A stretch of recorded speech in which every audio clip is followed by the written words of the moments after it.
بسم اللہ الرحمن الرحیم۔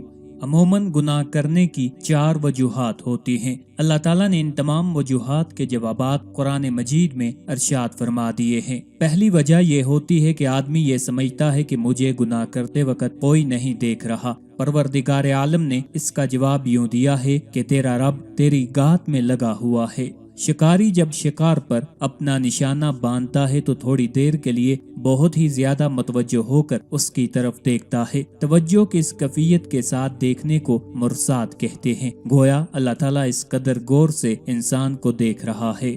دوسری وجہ گناہ کرنے کی یہ ہوتی ہے کہ انسان سمجھتا ہے کہ میرے پاس کوئی نہیں ہے۔ اس کے جواب میں فرمایا کہ جب تم 3 ہوتے ہو تو وہ چوتھا ہوتا ہے، کہ وہ تمہارے ساتھ ہوتا ہے تم جہاں کہیں بھی ہوتے ہو۔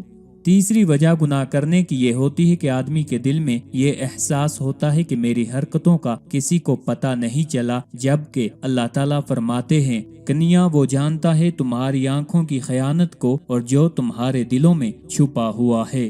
چوتھی وجہ گناہ کرنے کی یہ ہوتی ہے کہ آدمی یہ کہتا ہے کہ میں اگر یہ برائی کرتا بھی ہوں تو کوئی میرا کیا کر لے گا۔ جی ہاں، جب انسان باغی ہو جائے اور گناہ پر جرأت بڑھ جائے تو وہ بے شرم ہو کر ایسی باتیں کہہ دیتا ہے۔ اللہ رب العزت اس کا بھی جواب دیتے ہیں۔ فرمایا اس پروردگار کی پکڑ بڑی دردناک اور بڑی شدید ہے، ایسے باندھے گا کہ تمہیں ایسے کوئی دوسرا باندھ نہیں سکتا۔